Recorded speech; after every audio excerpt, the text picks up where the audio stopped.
Hello class, I'm the person of Randy Stanley Redu, your tutor for today, and I'll be taking you through the introduction to electronic spreadsheets, a beginner's guide to organizing data, building formulas, and making spreadsheets work for you. So quickly, let's look at the learning objectives. By the end of this lesson, you should or you will be able to answer. That is, recognize and describe cells, rows, and columns. Two is organize and format data, and lastly, master basic formulas. So let's look at what a spreadsheet is. A spreadsheet is a digital grid of cells arranged in rows and columns, like a superpowered piece of graph paper that can do math, sort data, and review patterns automatically. Here are examples of spreadsheet application. You have the Microsoft Excel, Google Sheet, and the LibreOffice Calc. There are varieties of the examples, but we'll be looking at just these three.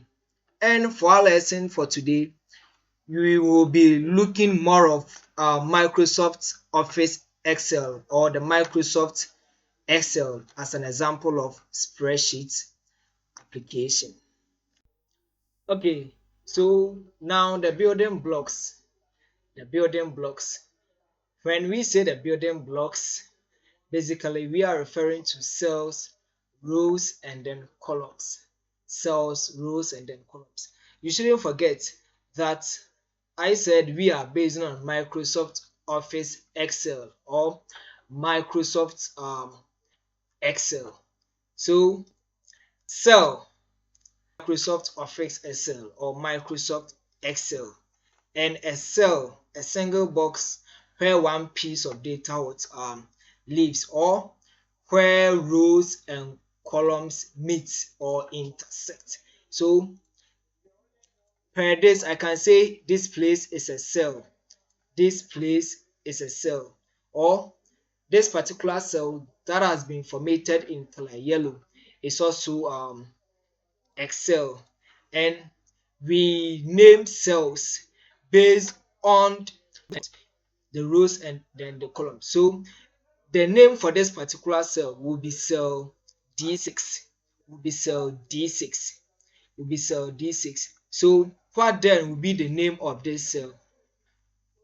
Good, you are correct. So the name of this cell will be cell E3, cell E3. Now a row.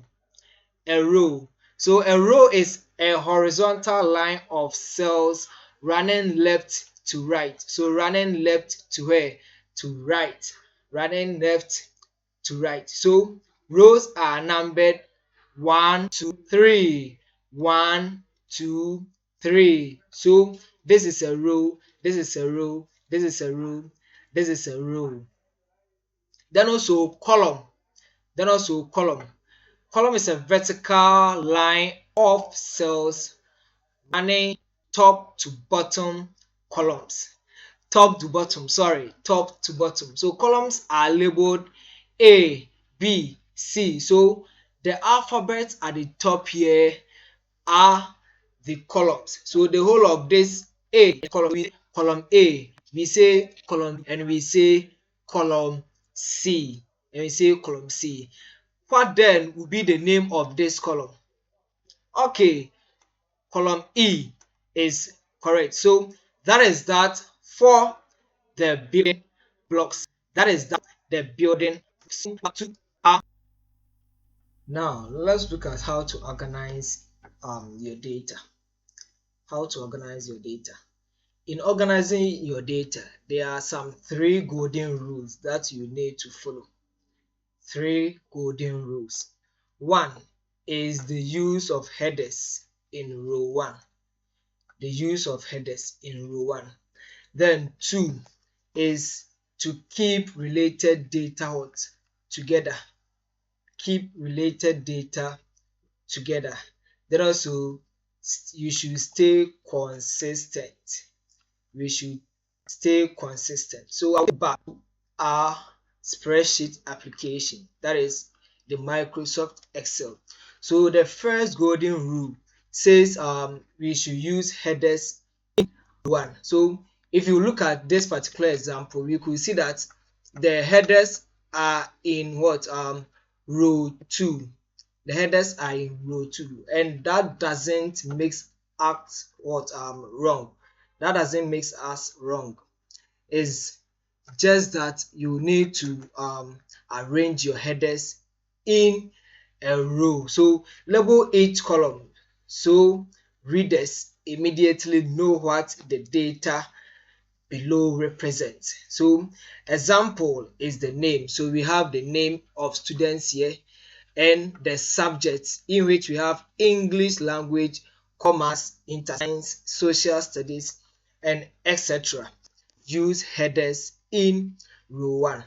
The second golden rule says we should keep related data together. Keep related data together.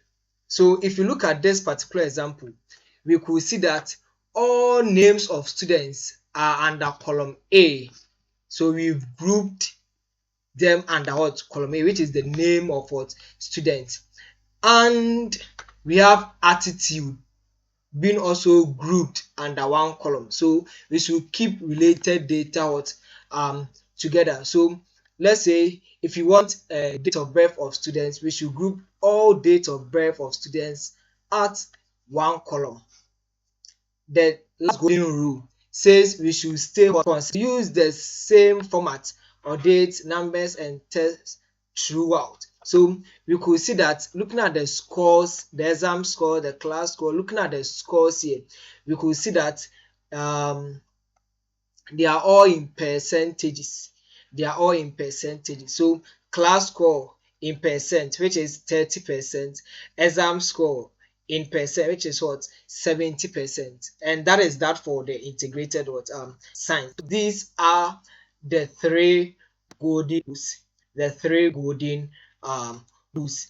Use headers in row 1, keep related data, and lastly we should stay consistent. These are the three golden rules. Okay, so now we are looking at formatting for clarity. Formatting for clarity. When I say formatting, simply it means bolding your text, adding colors, the size, whatever. Yeah, that is formatting for clarity. So it says you should bold your headers. You should bold your headers. If you want to do a clean or a clear data in Microsoft Excel, you should bold your headers. You should also adjust column width. You should also adjust column width. So columns like names, there are some names that has longer spellings and then shorter ones. So you should adjust the width to suit all the longer and then the shorter one. So you should adjust what column width. Then lastly, you should use color shading. You should use color shading. You should use color shading.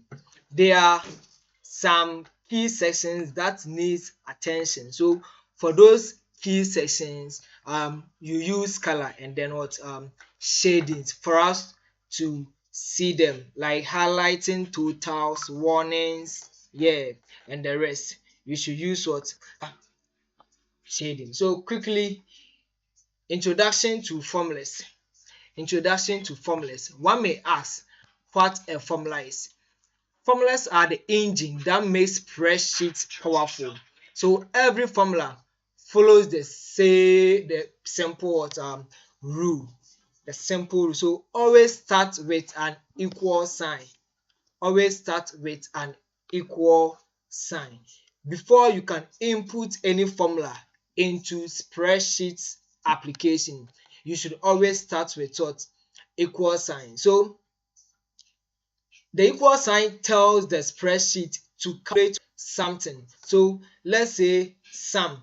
If you are to type in sum equals, let's say a1 plus B2, meaning you are adding whatever that is at A1 to whatever that is at B2. Say equal to sum A1 plus B2, or you do away with the plus, then equal to sum bracket open A1 comma B2, then bracket close. So they reference cell addresses, not just raw numbers. That is the equal sign. They reference cell addresses, not just raw numbers. We also have when cell values change, results update automatically. When cell values change, results update automatically. So let's say we have an example here that says equal to A1 plus A2.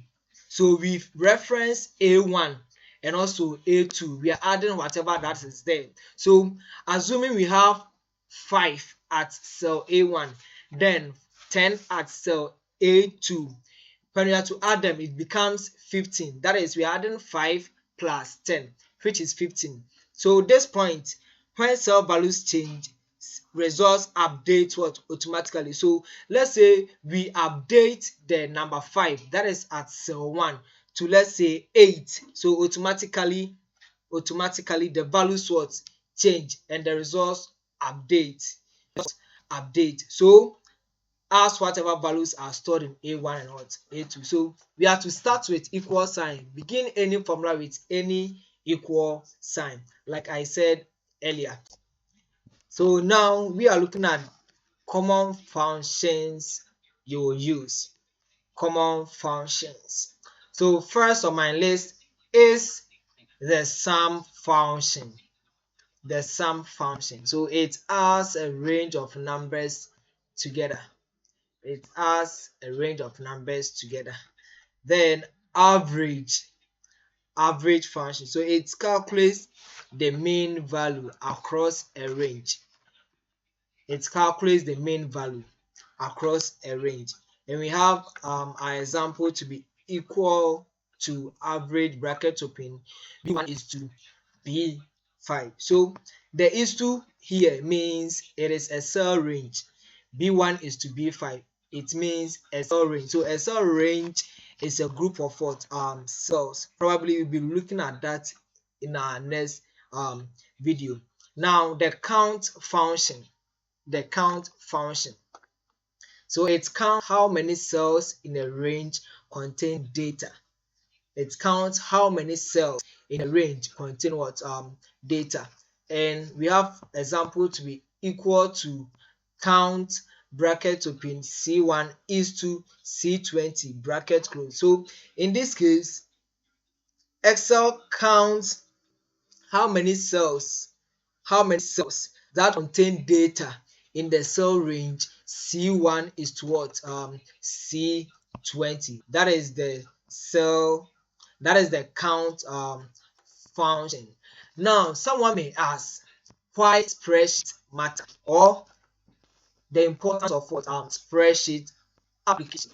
The first on my list is to track anything. When I say to track anything, I mean budgets, sales figures, inventory levels, project schedules. If it's data or a spreadsheet can hold it, so it tracks anything. Then secondly, spot trends. So sort, filter and visualize data to review patterns and insight that with rare numbers. That is that for spot trends.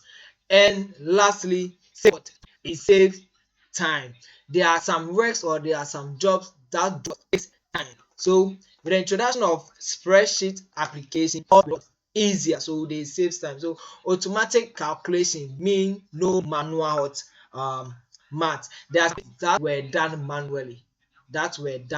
manually. So with the introduction of this spreadsheet application, automatic calculations mean no manual math. That is that for the importance of spreadsheet. So now I have some assessment questions here. Some assessment questions here. So it says name the three components that have a spreadsheet structure and explain what each one is. I'm sure you've talked about it. Two, you have a list of monthly sales data. How would you organize it in a spreadsheet pattern would make it clear and easy to read? And lastly, write a formula that would add values in cell A1 through A10. So here are some small assessment questions. Read them and solve them yourself. We'll be looking at these questions in our next video.